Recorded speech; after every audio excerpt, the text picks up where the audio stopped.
Good morning, ladies and gentlemen. Welcome back to the Scratch Golf Show. If you're new here to the channel, welcome. My name is Marco, and today we're going to be breaking down one of the biggest news items in YouTube golf. YouTube golfers are actually good, and they could play in the US Open? No way. There's just no way. Let's get into it. So, we've seen some pictures floating around social media of the Bryan Bros here, Sean Walsh, one of our good guests here, even our former guest, Evan Thompson here, holding the US Open thing. What does that mean? Are they in the US Open? Are they not in the US Open? Well, I'm here to break it down for you guys and track everyone's coverage through the next few weeks, or I should say next few days, as we get towards the longest day in golf. Now, what is that? What does that mean? So, like I said, we've seen these pictures floating around of creators posting that they've got this US Open thing, they've medaled, they won. What does that mean? What does this all mean?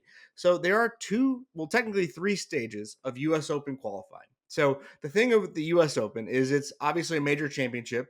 All the best players in the world are playing, but it's a open qualifier. So anyone can play in it as long as you have a handicap index of, I think it's like 2-ish. I'd have to double check the USGA, but really anyone with that type of handicap can enter qualifying.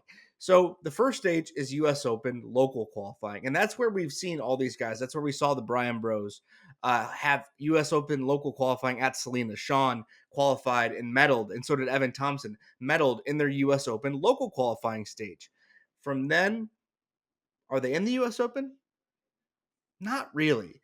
There's one more stage called US Open Sectionals or US Open Final Qualifying. Once they do that, if they're able to get through that qualifying stage, then they play Oakmont. And if you guys have seen a ton of Oakmont videos, Good released a video, Evan Thompson released a video. Oakmont had a ton of creators out for the US Open. But once they get through final stage qualifying school, that's when they get to play in the US Open. Now, final stage qualifying or sectional qualifying as it's called is known as the longest day in golf. Why is that? Because every year, thousands upon thousands upon thousands of people try and get to the US Open. Because, like I said, it is an open qualifying tournament.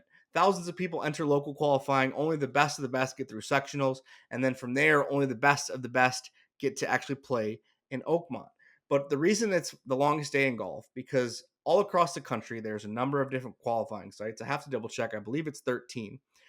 Everyone who made it through locals is now playing in sectionals, and they have to play 36 holes walking. That's why it's called the longest day in golf.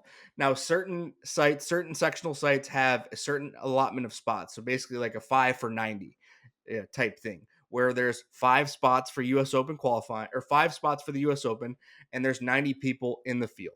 So when you hear stuff like that, that's what 5 for 90. And the reason why it's the longest day in golf is because there are so many people playing for so few spots in the US Open.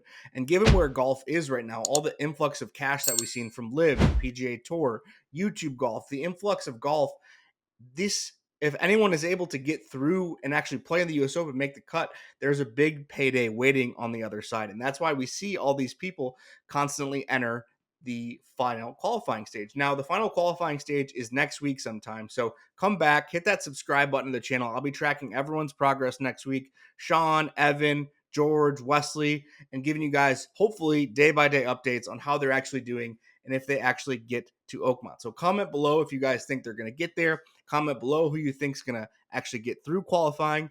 But we're in for a big, big week for YouTube golf next week, man. If we're able to get one, if not two players in the US Open for YouTube golf, imagine the video one that could come out of that. If the Bryan Bros are able to get in the US Open and actually play Oakmont, the amount of content they're going to be able to get for that is going to be insane. It's going to be giving you guys, the viewers, you guys, the subscribers, firsthand access and firsthand look as to what it's like to not only play in a US Open, prep for a US Open, the mental and physical struggles that come with playing in a US Open.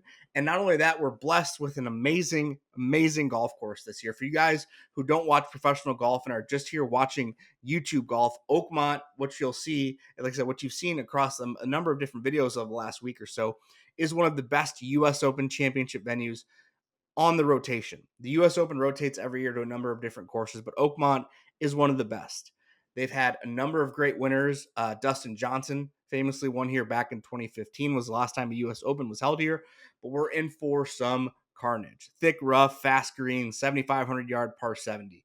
But like I said, just imagine if we're able to get that content, the exclusivity of that type of stuff for YouTube golf. It would be huge, guys. And we're just constantly seeing more and more of the professional golf merge with the worlds of YouTube golf. And man, Wesley Bryan, let me tell you, has the opportunity to do the absolute funniest thing ever and qualify for the U.S. Open while he's suspended, which is BS by the PGA Tour for playing in the live duels. But Grant still receiving sponsors exemption. He talked about that on Scotty's video, but another video for another day. But Wes has like I said, the opportunity to do the funniest thing ever. So guys, come back. Like I said, I'm going to be covering everyone's progress over the next few days, releasing hopefully a video day by day, updating you guys if they make it, what they do. Like the video, leave a comment. That's going to be it for today. But like I said, breaking news: YouTube golfers are actually good at golf. Who would have thought? No way. Guys who former PGA Tour players, guys who play professionally are now on YouTube. Sean, Brad, Wes, Evan, all these guys. Insane. I'm absolutely mind blown, guys. Have a great weekend. Enjoy the PGA if you're a professional golf fan, and have a great one. Thanks.